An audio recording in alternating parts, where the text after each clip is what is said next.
The floral wallpaper in my kitchen, the one I'd so carefully chosen, suddenly felt suffocating. Mom, you're a liability, Marcus said, his voice flat, devoid of any warmth I'd once known. He stood stiffly in the doorway, phone clutched in his hand. Not even meeting my eyes, I gripped the edge of the counter, the linoleum cold beneath my fingertips. A liability, I repeated, the words catching in my throat. He shifted his weight, finally glancing up. To my reputation, he clarified, as if that explained everything. Vanessa and I have an image to maintain. We're building something here. I felt a chill spread through me, colder than the linoleum. Building something? I asked, my voice barely above a whisper. I gestured around the kitchen, at the worn but comfortable space we'd shared for so many years. What about what we built here? He sighed, the sound impatient. That was different, Mom. That was then. This is now. We're moving up. Moving up, I echoed, the phrase tasting bitter on my tongue. He nodded, his eyes flicking to his phone again. Exactly. And well, you don't exactly fit the image, do you? He gestured vaguely at my apron, the one I always wore while baking his favorite cookies, a tradition since he was a boy. It's not that I don't appreciate everything you've done, he continued, his voice taking on that carefully measured tone he used when trying to soften a blow. But we need to make some changes. He paused, as if waiting for me to agree. When I didn't speak, he pressed on. Vanessa's family, they're different. They have certain expectations. Expectations, I finally managed to say, my voice trembling slightly. And what exactly are those expectations? He cleared his throat, avoiding my gaze again. They think you're a bit much. My breath hitched. Much, I repeated, the single word heavy with the unspoken criticisms I could already imagine. He nodded quickly, to enthusiastic, to present. It's a lot. He ran a hand through his hair, a gesture I recognized from his childhood, one he always did when he was nervous or avoiding something. They're hosting a dinner party next week. Some important clients, potential investors, and well, they'd prefer if you weren't there. The words hung in the air, sharp and cold like shards of glass. I felt a strange calmness settle over me, a quiet resolve in the face of his blatant dismissal. So, let me get this straight, I said, my voice steady now. You're asking me, your mother, not to attend a family dinner. He winced. It's not like that, Mom. It's just business. Business, I repeated, the word feeling foreign and hollow in this context. Your business is more important than your family. He looked uncomfortable. It's complicated, he muttered, not meeting my eyes. Look, he said, changing tack. Maybe we can make it up to you. We're going to Italy next month, just Vanessa and me. We can bring you back something nice. The offer felt like a slap in the face, a paltry consolation prize for being erased from his life. Italy? I asked, my voice hollow. You're going to Italy? He brightened, seemingly relieved that I'd latched onto the distraction. Yeah, it's a big deal, Mom. Huge for my career. Vanessa's connections. You know, I nodded slowly, my mind racing. So you're excluding me from a family dinner and offering a souvenir from Italy as compensation? He shrugged, his expression a mix of guilt and impatience. It's not like that. Look, it's just one dinner. We can have plenty of others. The lie hung heavy in the air, thick with the unspoken truth. There wouldn't be any other dinners. Not really. I looked at him, my own son, a stranger standing in my kitchen, and a chilling certainty settled in my bones. He wasn't just asking me to miss a dinner. He was pushing me out of his life entirely. I see, I said quietly, turning back to the counter. The cookies I'd been baking for him sat cooling on a wire rack, their sweet aroma suddenly cloying. I picked up a dish towel, my hands surprisingly steady. "Don't worry about me, Marcus," I said, my voice calm. "I'll be fine." He seemed relieved. Good, good. That's great, Mom. I knew you'd understand." He reached for the doorknob, eager to escape the discomfort he'd created. "I'll see you later." It wasn't a question, but a dismissal. I nodded, not turning around. "Of course, dear." Enjoyedly. He hesitated for a moment, then slipped out the door, leaving me alone in the suffocating silence of my kitchen. I stared at the cooling cookies, the sweetness now mockery of the bitter taste in my mouth. The floral wallpaper, once a symbol of home, now seemed to press in on me, each blossom a reminder of the beautiful life I thought I had, the life that was now crumbling around me. But beneath the hurt, something else was stirring, a quiet resolve, a steeliness I hadn't known I possessed. He wanted to erase me. He thought I was a liability. He had no idea what I was capable of. He'd mentioned Vanessa's family, their expectations, their wealth. Maybe it was time I learned more about them. After all, I had a lot of time on my hands now, and I intended to use it wisely. The chill of the autumn air seeped through my curtains, a stark contrast to the warmth I'd always felt for my son, Marcus. Several months had passed since he'd declared me a liability to his sparkling new image. Months I'd spent replaying his words, trying to understand how my own flesh and blood could utter such a cruel sentiment. The doorbell rang, jolting me from my reverie. I knew it was him. I could feel it in the hollow pit that had formed in my stomach. "Just a minute, dear," I called out, composing myself before opening the door. Marcus stood there, a strange smile plastered on his face. "Hi, Mom," he said, his voice a little too cheerful. "Everything all right?" I asked, trying to keep the tremor out of my voice. He stepped inside, shrugging off his coat. "Actually, Mom, there's something I wanted to talk to you about." He hesitated, then blurted, "Vanessa and I are a little short this month. The mortgage payment is due," and he trailed off, avoiding my gaze. I waited, my heart pounding in my chest. "We were wondering if you could help us out with $50,000, he finally said, the words hanging heavy in the air. $50,000.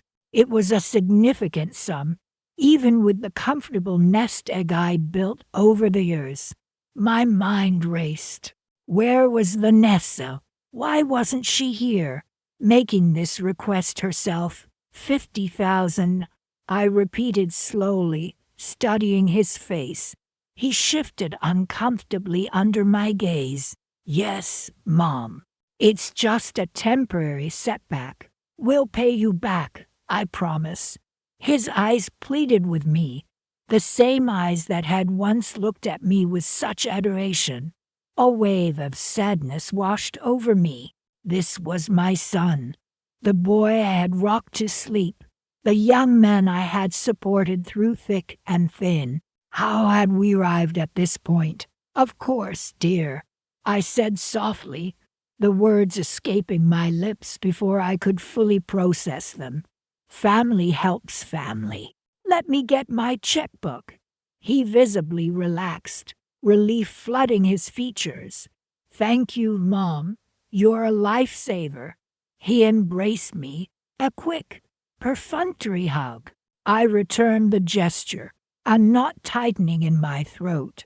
As I wrote the check, my hand trembled slightly. This wasn't the first time Marcus had asked for financial assistance, and a nagging voice whispered that it wouldn't be the last.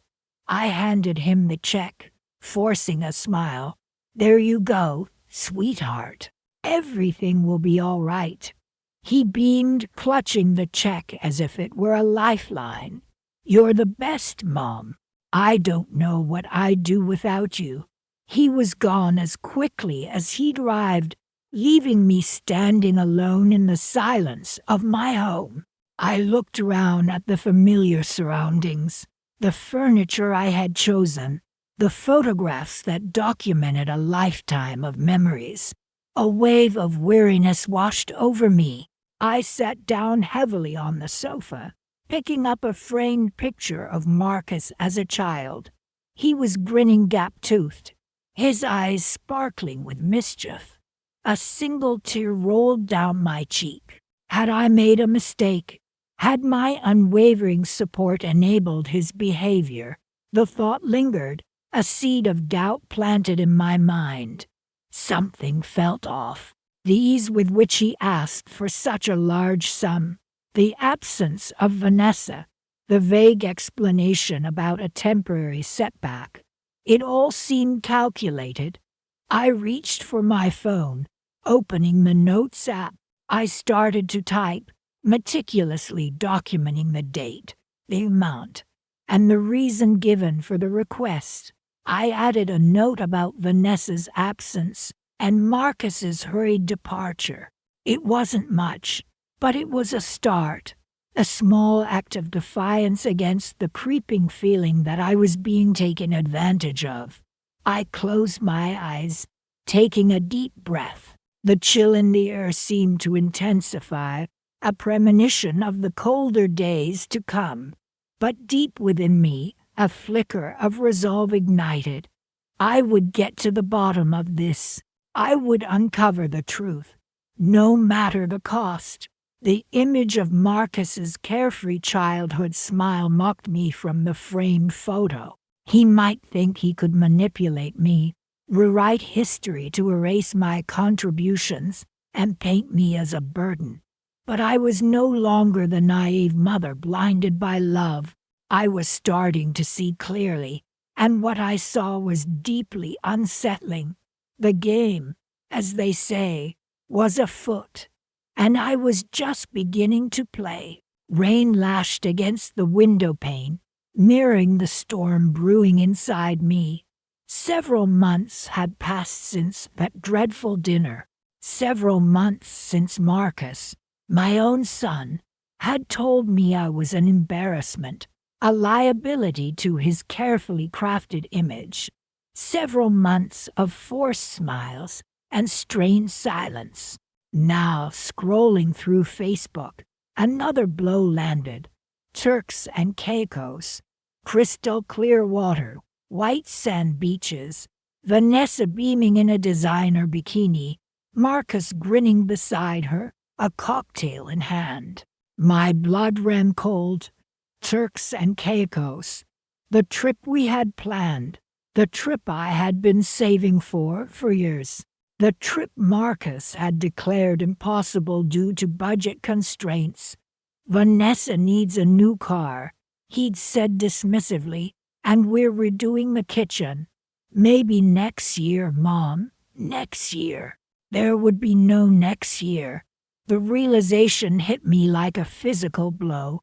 They were living my dream, spending my money, my carefully saved nest egg, the money I'd scrimped and saved for. For what?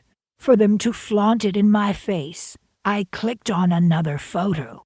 Designer luggage. The exact set I'd pointed out to Vanessa months ago. The one she'd sighed over, saying, "They're gorgeous, but way out of our price range." Out of their price range. The bile rose in my throat.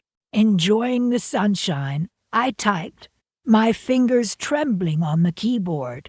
I hesitated, then added, "That luggage looks familiar." The reply came swiftly, Vanessa's signature chirpiness dripping from every word. "Oh, hi, Gladys. Yes, it's absolute paradise here. We found an amazing last-minute deal. And guess what? We got the luggage on sale too. Such a steal, a steal." My stomach churned. They thought I was a fool.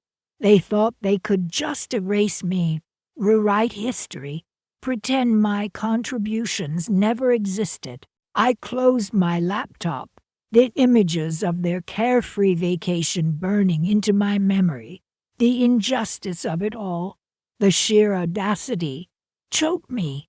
I wandered through the house, my own house, the one I'd worked tirelessly to maintain, the one they now considered beneath them.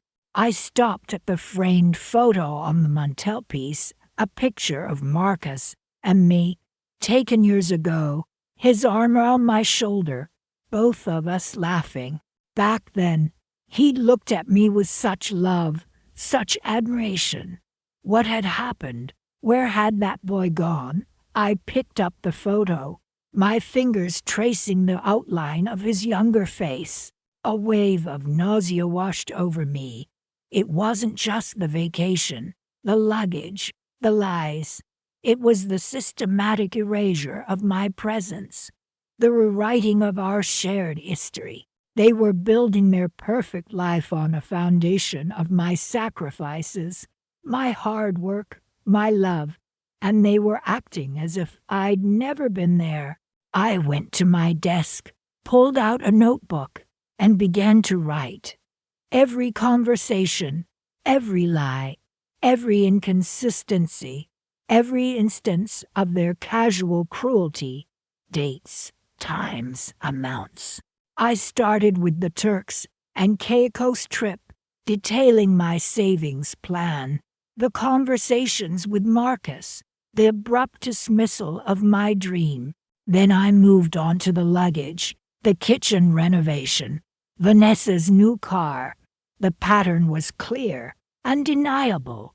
They were systematically bleeding me dry, using my money to fund their lavish lifestyle. As I wrote, a strange sense of calm descended. The anger was still there, a burning ember in my chest, but it was now tempered with a cold, hard resolve. They may have thought they could erase me, but I wouldn't let them. I would document everything, every single detail, every whispered lie and stolen dollar, and when the time was right, I would expose them for who they truly were. The rain outside had stopped. A sliver of moon peeked through the clouds, casting a pale light into the room.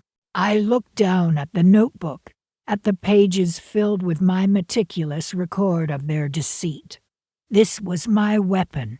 This was my shield, and I would wield it with the precision and force they never expected. They thought they had won.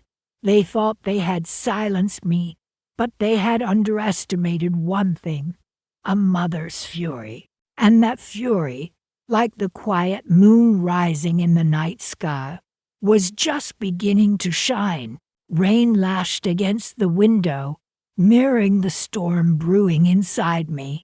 Several months had passed since Marcus had so coldly dismissed my concerns, telling me my presence was cramping his style. Now, staring at the credit card bill, a fresh wave of nausea washed over me. A hefty charge from a luxury resort in the Maldives screamed up at me.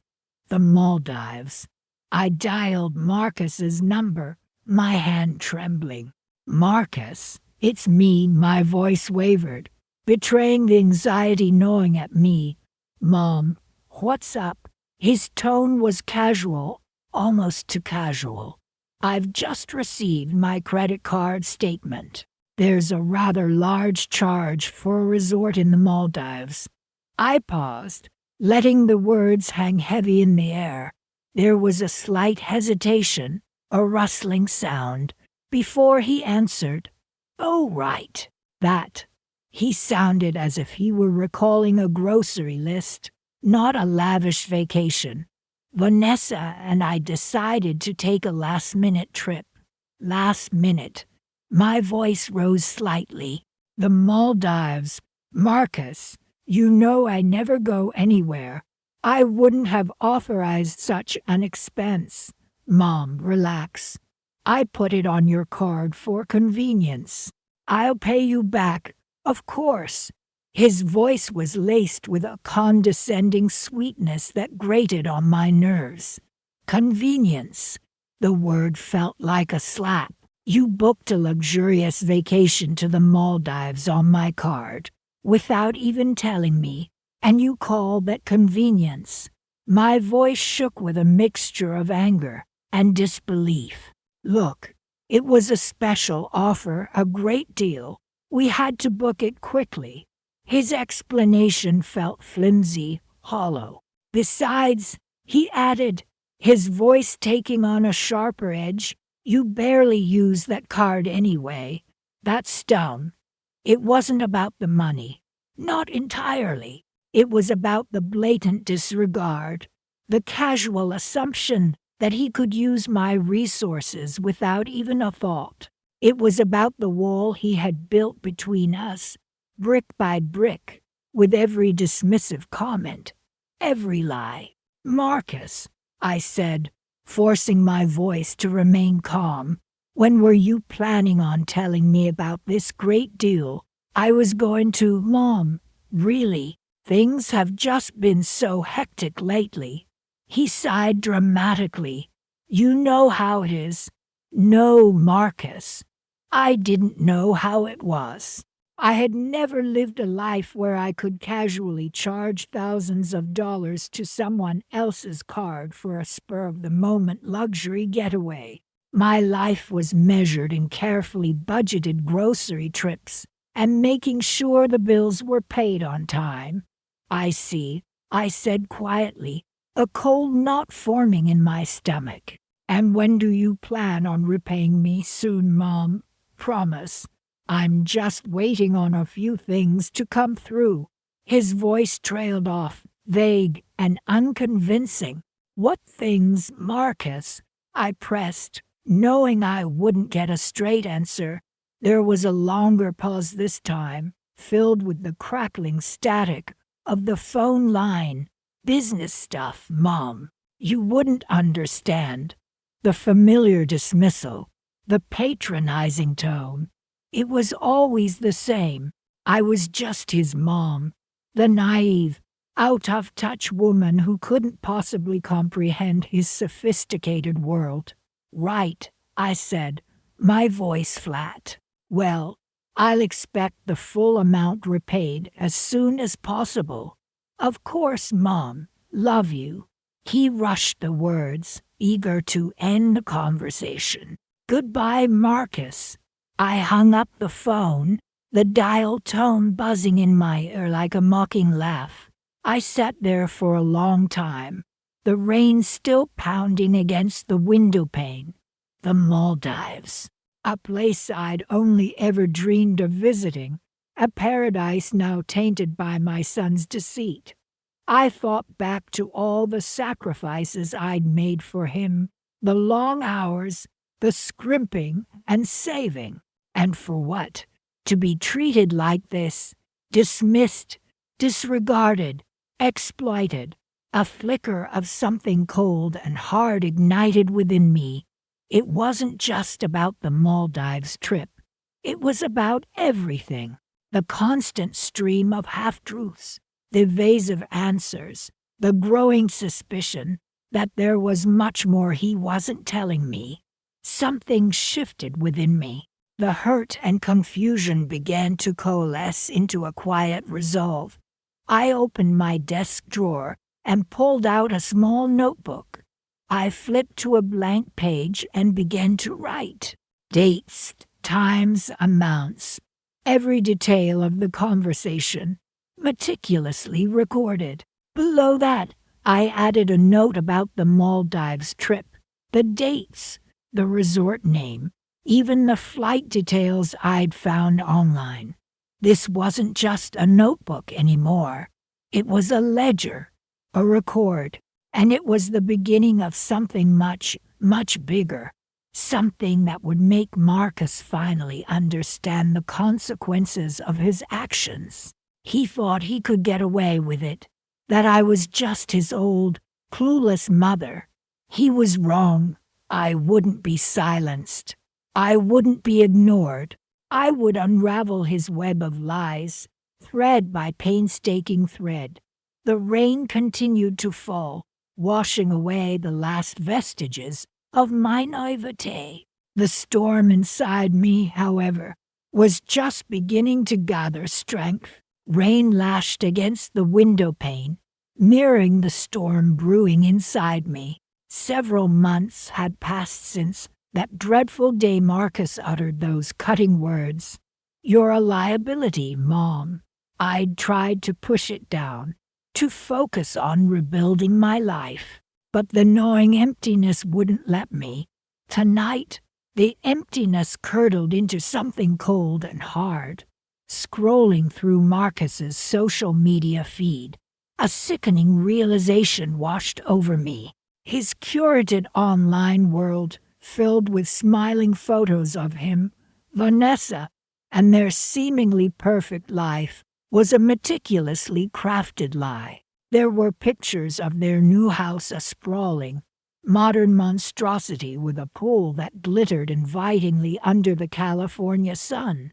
"Our dream home, finally realized," the caption chirped. My stomach twisted. That dream home had a foundation built on my savings, on the money I'd painstakingly set aside for my own retirement. He'd promised to pay me back, said it was a temporary loan. "Don't worry, Mom," he'd said, his hand on my shoulder, his voice smooth as silk. "This is just a stepping stone. I'll take care of you." But there was no mention of me now, no acknowledgement of the sacrifices I'd made. It was as if I'd vanished, erased from the narrative of his success. There were photos of Vanessa draped in designer clothes, posing in front of luxury cars, living the dream. She'd captioned one, a hashtag blessed tacked on for good measure. I remembered the hushed phone calls I'd overheard between them, the anxious whispers about credit card bills and overdue payments. "Mom's so gullible," Vanessa had sneered one evening, thinking I was out of earshot. "She'll never know the difference."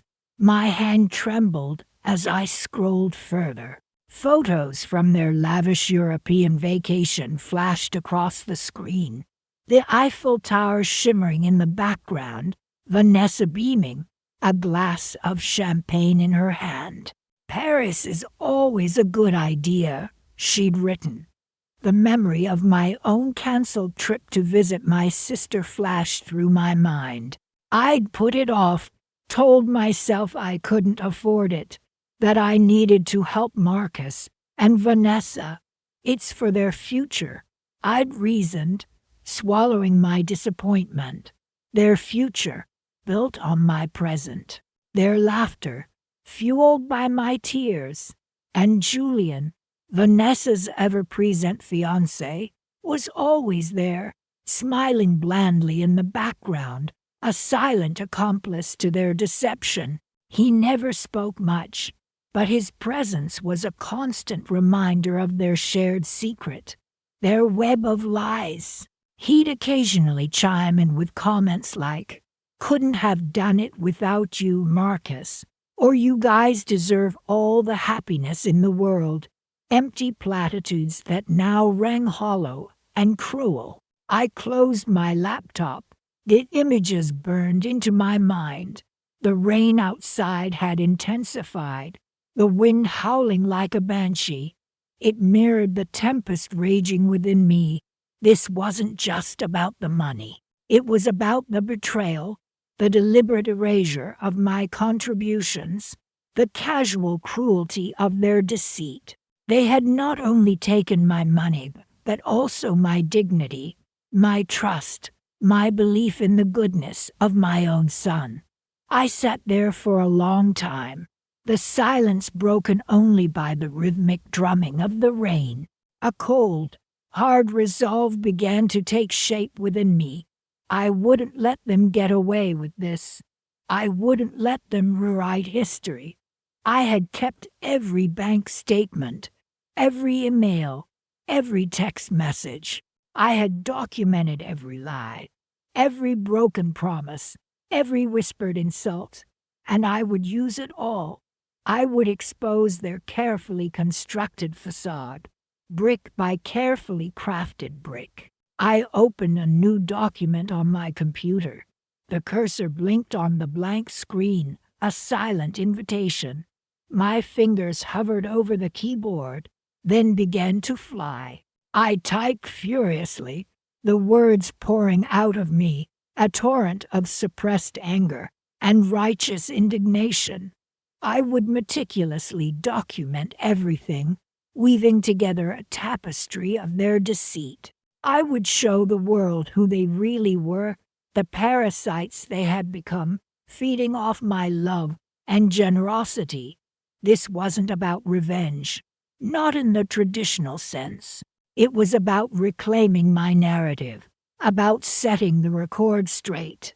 It was about justice, and I would get it, one carefully chosen word at a time. The rain continued to fall, washing away the last vestiges of my naivete, leaving behind a steely determination that hardened with every keystroke. They thought they had won. They thought they had erased me. They were wrong. Rain lashed against the window pane, mirroring the turmoil inside me. Months had passed since that dreadful birthday dinner, months of strained silence and forced smiles.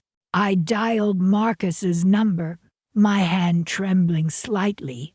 It rang 3 times before he answered, his voice brisk and businesslike. "Mom, what's up?" he asked, a hint of impatience already coloring his tone. "Marcus," I began, my voice tight. I was looking at the company website again, though about a section. A pause, a beat of silence on the other end. And he finally said, the single word laced with a question. "There's no mention of me, Marcus," I said, the hurt finally spilling over. "Not a single word about my 20 years building that business alongside your father." He sighed, a long, drawn-out sound that grated on my nerves. "Mom, we've talked about this. It's a modern website. It's about the future, not ancient history. Ancient history.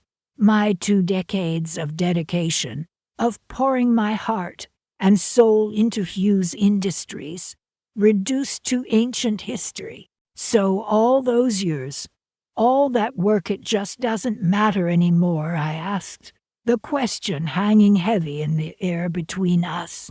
"Look," he said, his voice taking on a sharper edge, "it's not like we're denying you ever worked there, but bringing up the past just confuses things.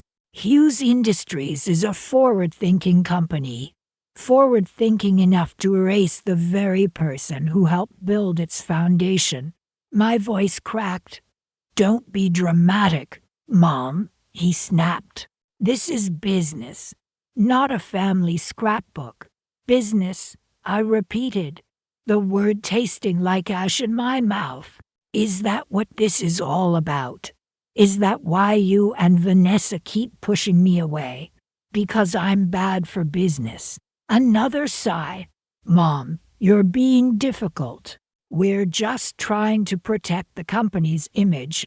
Your eccentricities, they don't exactly fit with the brand we're building. Eccentricities. Was that what they called my frugal habits? My refusal to spend lavishly on designer clothes and exotic vacations like Vanessa?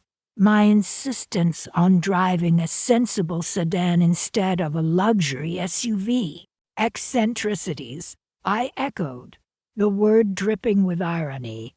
Is that what you call my refusal to let you and Vanessa drain my bank account dry? Silence.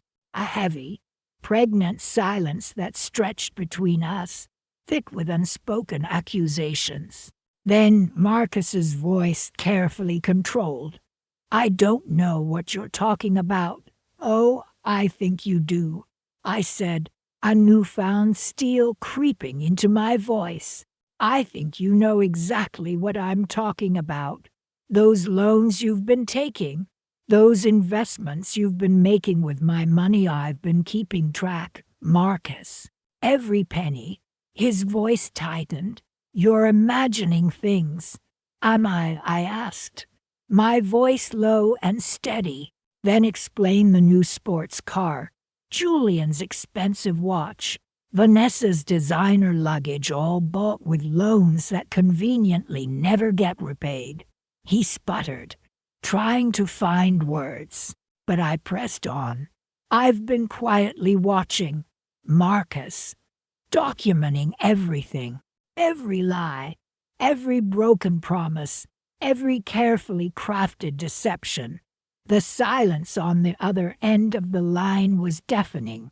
Finally, he spoke, his voice barely above a whisper. What do you want? He sounded defeated, resigned. And in that moment, a strange calm settled over me. The hurt was still there, raw and throbbing, but it was tempered with a cold, hard resolve. I knew what I wanted. I wanted justice. I wanted the truth to come out, and I knew exactly how to get it. We'll talk again soon, Marcus, I said, my voice steady and unwavering. Very soon. Then I hung up, the dial tone a hollow echo in the quiet room. The rain continued to beat against the window, but the turmoil inside me had begun to subside, replaced by a chilling sense of purpose. The chill that settled in my bones wasn't just from the November air seeping through the drafty windows. It was a deep, internal coldness, the kind that settles in when you realize the people you love most are capable of unimaginable cruelty. My furnace had given up the ghost, sputtering and groaning its last breath a few days ago. The house was growing steadily colder, each breath a visible puff of condensation in the dim light.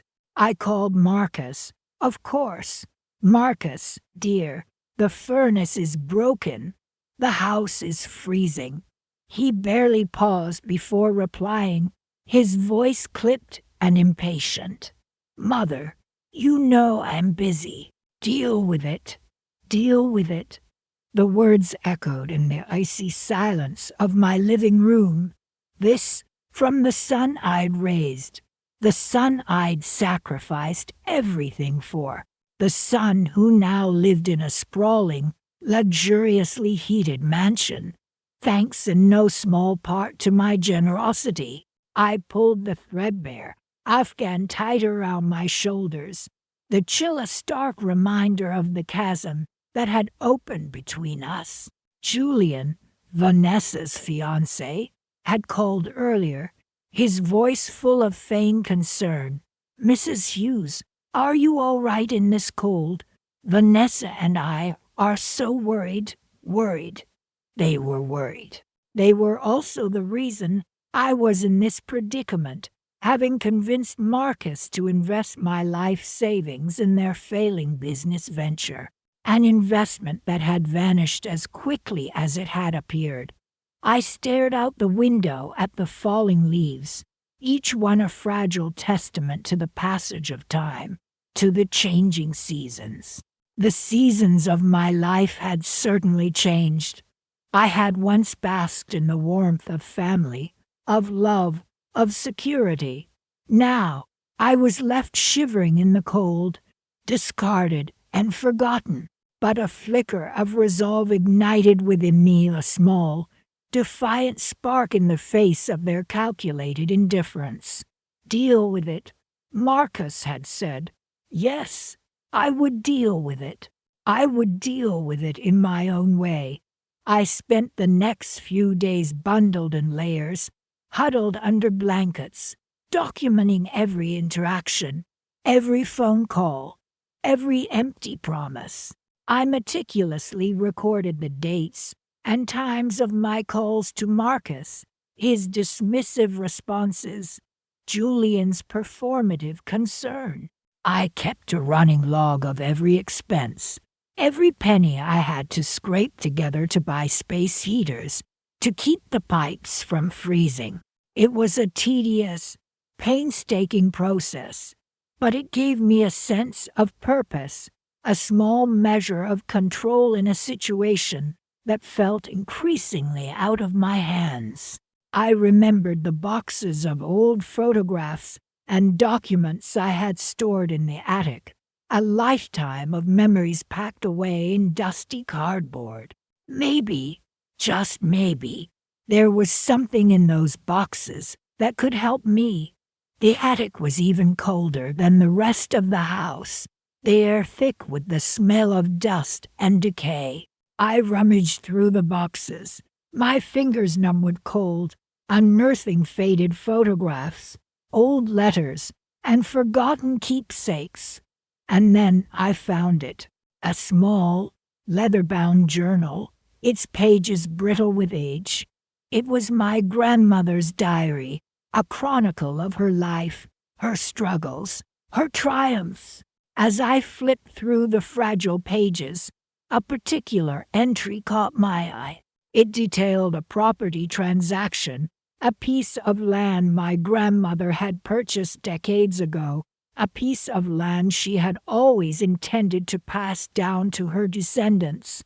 My heart pounded in my chest. I had completely forgotten about this land. Marcus and Vanessa certainly didn't know about it. A slow smile spread across my face. The chill in the air seemed to lessen, replaced by a growing warmth, a sense of anticipation. I carefully placed the diary in a protective sleeve, a tangible piece of my family's history, a potential key to my future. I called a lawyer, a reputable woman I'd met at a community event months ago. "Hello, Mrs. Peterson. It's Gladys Hughes. I need your help." I explained my situation, the financial exploitation, the callous disregard, and finally, the discovery of my grandmother's land. Mrs. Peterson listened patiently, her voice calm and reassuring. "Mrs. Hughes," she said, "I believe we have a strong case here. This land rightfully belongs to you.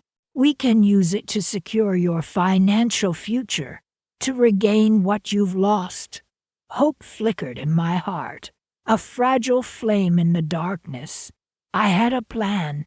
It was a long shot, a risky gamble, but it was all I had left. I would reclaim what was rightfully mine. I would rebuild my life, brick by cold, unforgiving brick. And when the time was right, when I had secured my future, I would reveal the truth to Marcus and Vanessa.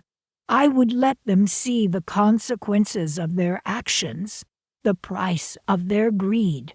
The chill in the house still lingered, but now it was different. It was no longer the chill of despair, but the chill of anticipation, the cold, hard steel of a plan taking shape. I looked out the window at the gathering darkness, a small, determined smile playing on my lips. Winter was coming, and they had no idea what I had in store for them. Saturday afternoon, The sun beat down on the manicured lawn of Marcus's house. I parked down the street, engine idling, heart pounding a frantic rhythm against my ribs. I hadn't been invited inside their grand house since that awful dinner where Vanessa had sneered, "Your presence is frankly embarrassing." Gladys, Julian had just sat there, silent, complicit in the humiliation.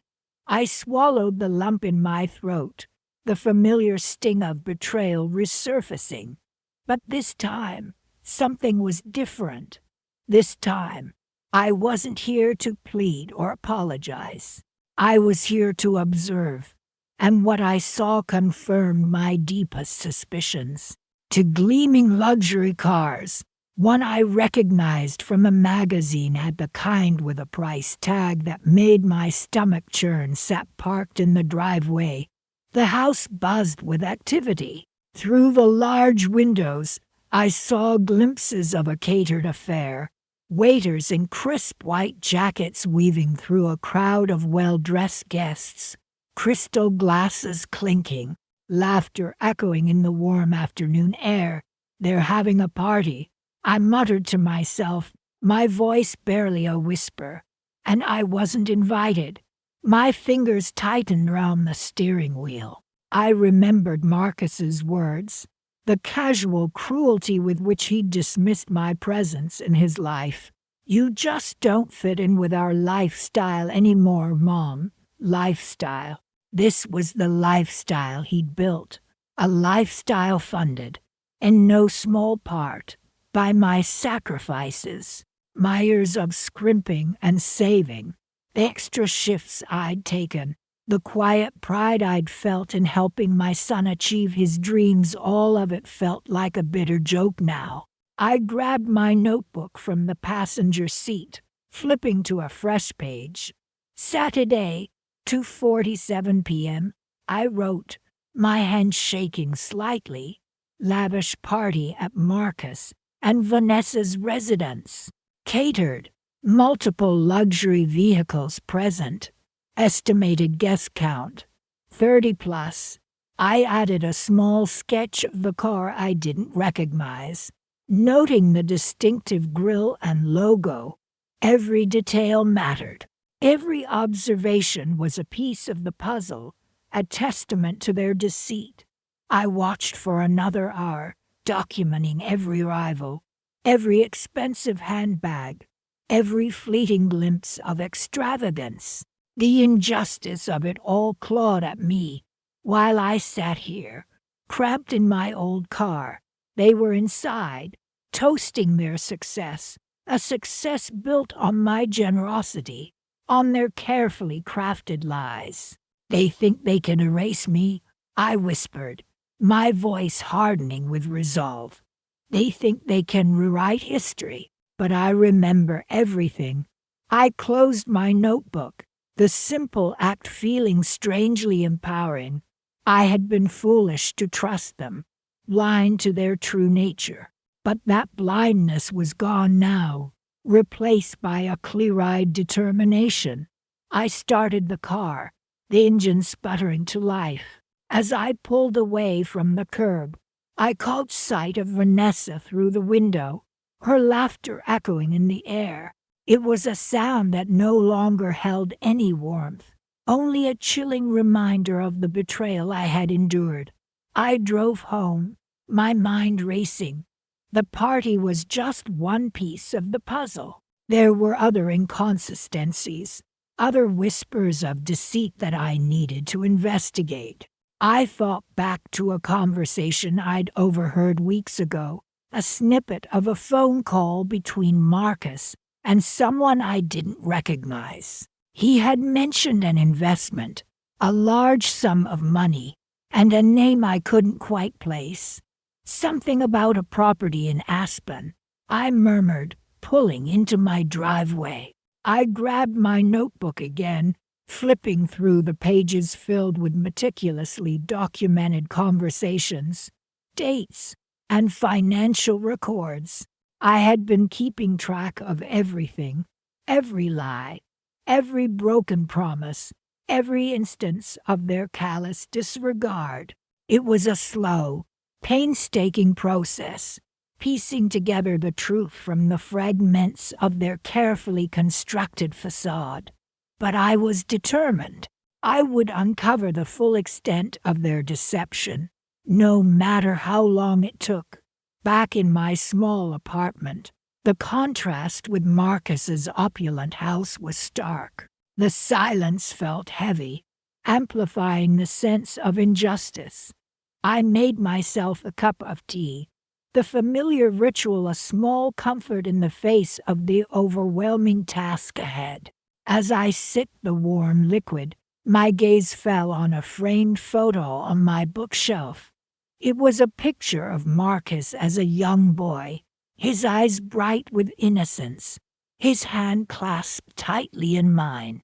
A wave of sadness washed over me. How had things gone so wrong? How had the sweet, loving child I had raised become the man who now treated me with such disdain? I pushed the thought away, refusing to succumb to the grief. This wasn't about sentimentality. This was about justice. I opened my laptop, the glow of the screen illuminating the room. It was time to delve deeper, to connect the dots, to expose the truth that Marcus and Vanessa had so carefully concealed. I had a feeling that the party, the cars, the extravagant lifestyle were just the tip of the iceberg, and I was determined to uncover what lay beneath. Rain lashed against the window pane, mirroring the storm brewing inside me. I sat at my kitchen table, the cheap laminate cold against my forearms. This small, sparsely furnished apartment was a far cry from the life I once had, the life I helped build for Marcus. He'll regret this, I muttered to myself, the words barely a whisper in the quiet room. He'll regret every single lie. I opened a drawer and pulled out a thick, spiral-bound notebook. Its pages were filled with meticulous notes, dates, times, amounts, a growing testament to Marcus and Vanessa's deceit. Tonight, the notebook would become my weapon. I wouldn't let them erase me, not anymore. I started with the earliest entries, tracing the slow creep of their manipulation. "Remember that loan you gave us, Mom," Marcus had said, his voice smooth as silk. "For the down payment. We'll pay you back. Of course, of course." I'd scribbled the date and amount in the notebook, a small, nagging doubt already forming in my mind. That doubt grew with each subsequent request, each carefully worded promise that never materialized. "Just a little help, Mom, until Julian's business takes off," Vanessa had chimed in, her smile bright, almost blinding. I'd documented every transaction, every broken promise, every carefully crafted excuse. The notebook was getting heavy in my hands, the weight of their betrayal pressing down on me. My fingers traced a particularly damning entry. It detailed the conversation about the family cabin, the one my father had built with his own hands. "We're thinking of selling the cabin, Mom," Marcus had announced casually, as if discussing the weather. "It's just sitting there unused, and we could really use the money for investments."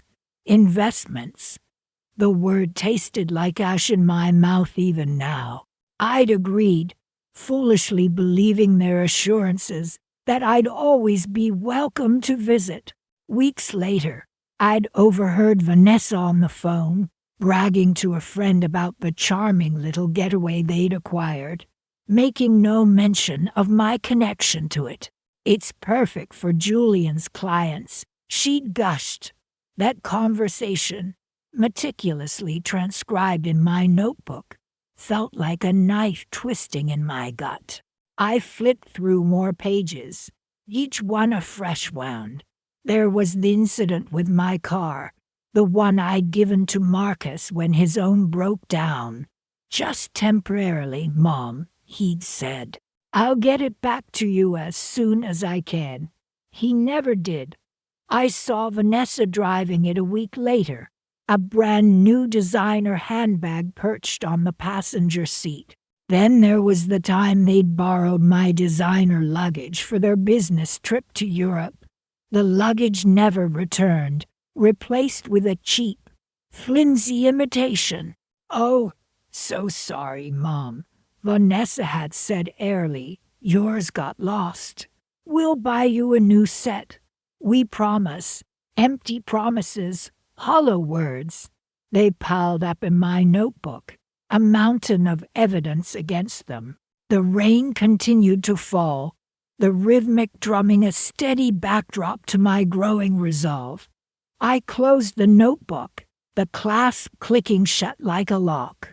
This wasn't just about the money, the car, the cabin, the luggage. It was about something far more precious.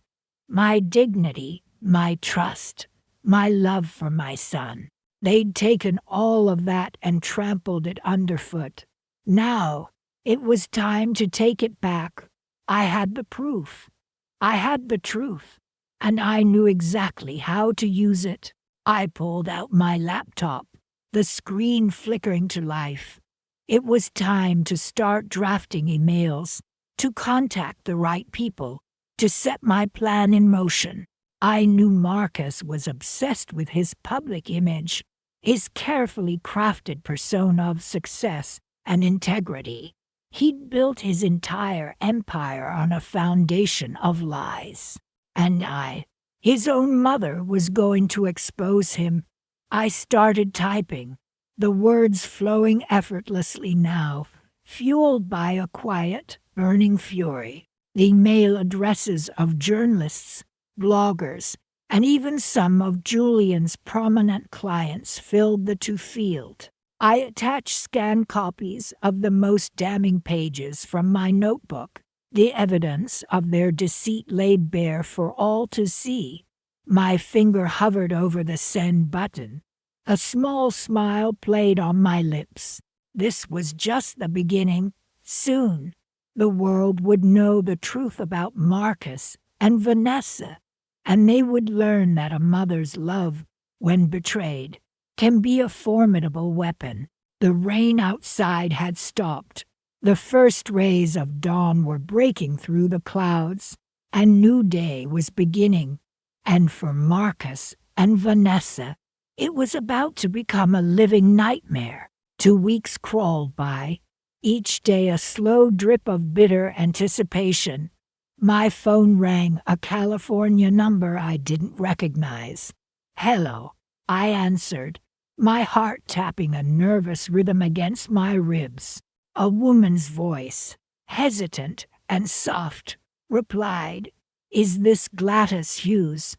My name is Elena Rodriguez."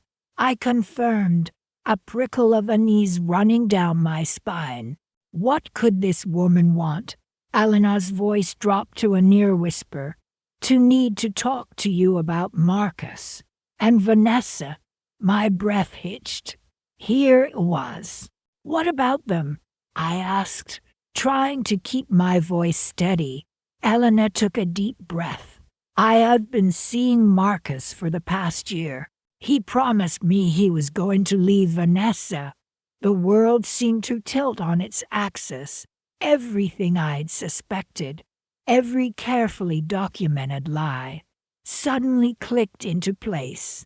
"A year," I whispered, more to myself than to her. Elena's voice cracked. "He said they were just staying together for appearances, for his business. He said you knew." My blood ran cold. "Knew? He dared to use me as an excuse, a shield for his deception." "He lied," I said. The words clipped and sharp. "He lied to both of us." Elena started to cry, a choked sob escaping her lips. "I have proof," she said between gasps. "Pictures, messages.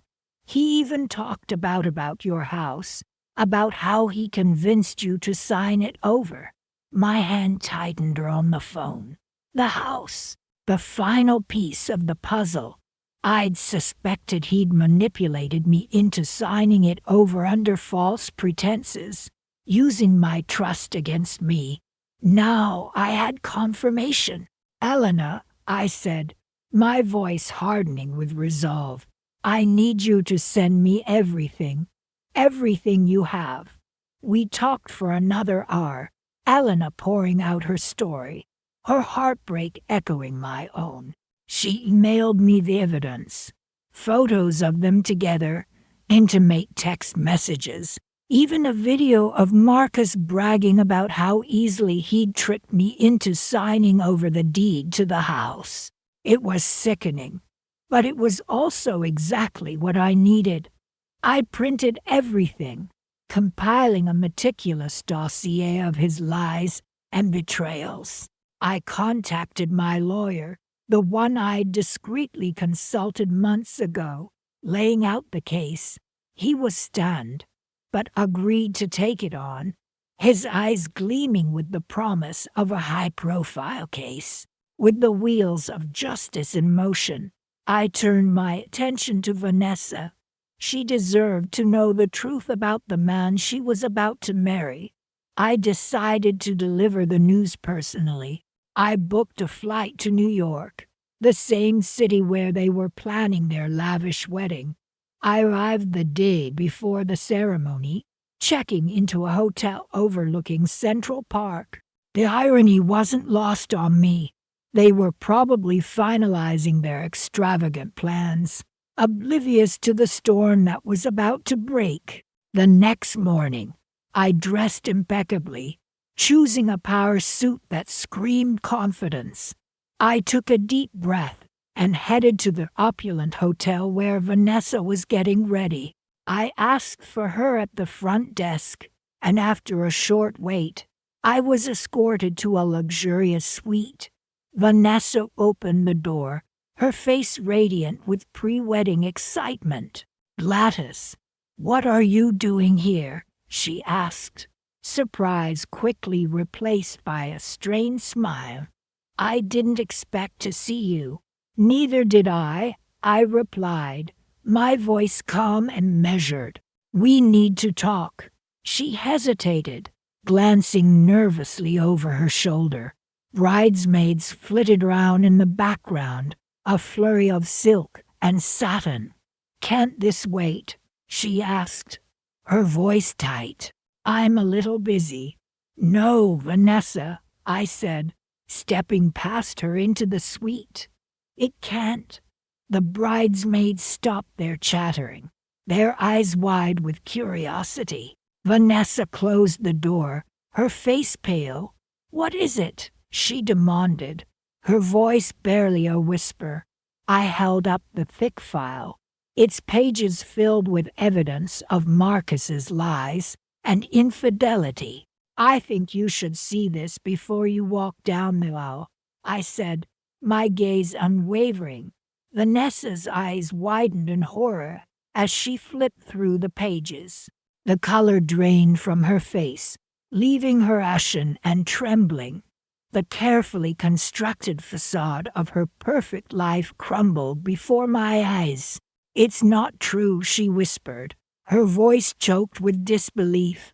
He did," I said, my voice firm but tinged with a sliver of pity. "He lied to you. He lied to me. He's been lying to everyone." The room was silent, the only sound Vanessa's ragged breathing. The wedding dress, hanging in the corner, seemed to mock her, a symbol of the future she'd envisioned, a future that was now shattered. I left the suite, leaving Vanessa to grapple with the devastating truth. I didn't stay for the wedding.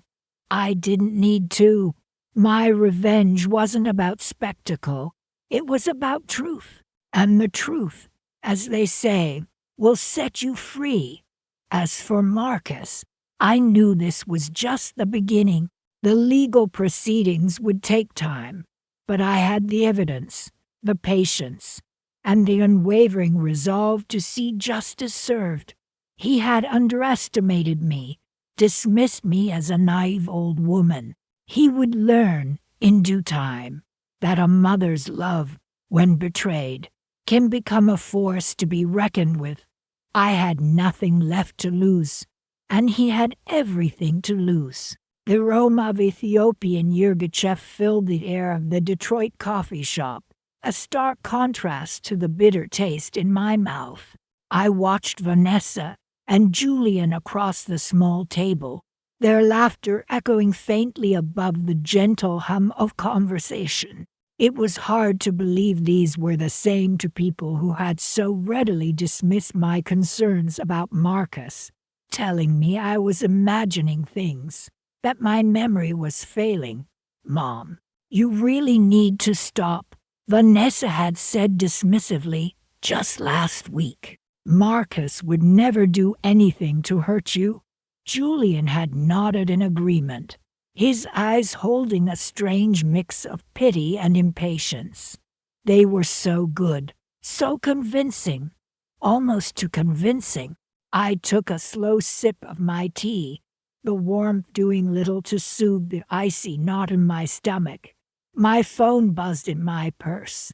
It was time. I took a deep breath, smoothed down my dress, and walked over to their table. "Vanessa, darling," I said, my voice as steady as I could make it. "Julian, dear, mind if I join you?" Vanessa looked surprised, but Julian quickly recovered. "Of course, Mrs. Hughes. Please have a seat." Their smiles felt brittle, forced. I sat down, placing my purse strategically on the table. I wanted to apologize for my erratic behavior lately. I began, keeping my gaze fixed on Vanessa. "I realize I've been difficult." Vanessa opened her mouth to speak, but I held up a hand. "Let me finish. I've had some time to reflect, and I understand now why you and Marcus have been concerned. I was wrong to doubt you both." Vanessa's smile softened, relief washing over her face. "Oh, Mom, it's okay. We understand. It's been stressful for everyone, indeed," I said, my voice dropping slightly, "which is why I wanted to share something with you both." I opened my purse and pulled out a thick manila envelope. I slid it across the table towards Vanessa. "I think you'll find this illuminating." Vanessa frowned, picking up the envelope with hesitant fingers. She glanced at Julian, then back at me, a flicker of unease in her eyes. She slowly opened the envelope and pulled out the contents. Photographs, copies of bank statements, email printouts. Her face paled as she scanned the documents, her eyes widening with each passing second. Julian leaned in, his expression mirroring her growing horror. What is this?" Vanessa stammered, her voice barely a whisper. "Proof," I said quietly, meeting her gaze. "Proof of Marcus's indiscretions. His lies, his theft." The color drained from Julian's face. He grabbed the papers from Vanessa, his hands trembling. "This can't be, this is true." I finished for him. Every single bit of it. The offshore accounts, the fake invoices, the other woman.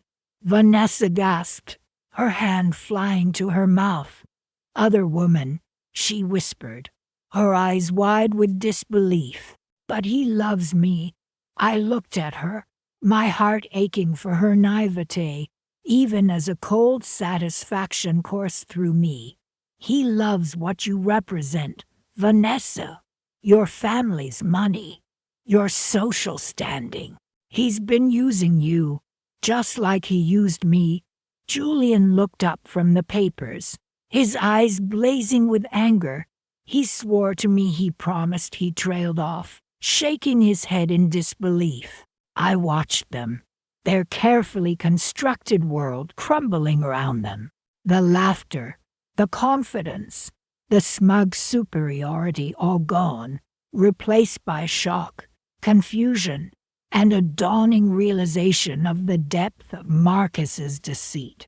I've also contacted your father, Vanessa, I said, my voice calm and even. He's been understandably upset. He's already initiated legal proceedings. Marcus won't be getting his hands on another penny of your family's fortune. Vanessa looked at me, her eyes filled with tears. I don't know what to say. You don't have to say anything, I replied, standing up. Just know this. I warned you.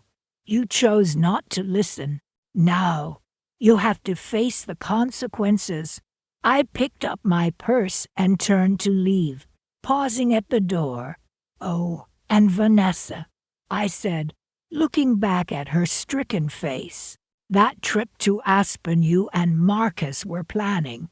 It's already booked. For me. I smiled, a genuine smile this time, and walked out into the Detroit sunshine, leaving the wreckage of their illusions behind me. The condo in Aspen, overlooking the slopes, would be the perfect place to spend the holidays, and it was all thanks to Marcus. Christmas Eve, the scent of pine needles and cinnamon still clung to the air, a stark contrast to the icy knot in my stomach. I sat by the fire, the embers mirroring the slow burn of anger within me. Elena, bless her heart, had left just an hour ago, her words echoing in my ears. He wouldn't do that, Mrs. Hughes, she'd said, clutching her handbag. Marcus is a good man. I'd simply smiled, a thin, brittle thing, and poured her another cup of tea. He's my son, dear. I know him better than anyone. Now alone I pulled out the thick folder, its contents a testament to my son's deceit. Each carefully documented conversation, every bank statement, every whispered lie all laid bare.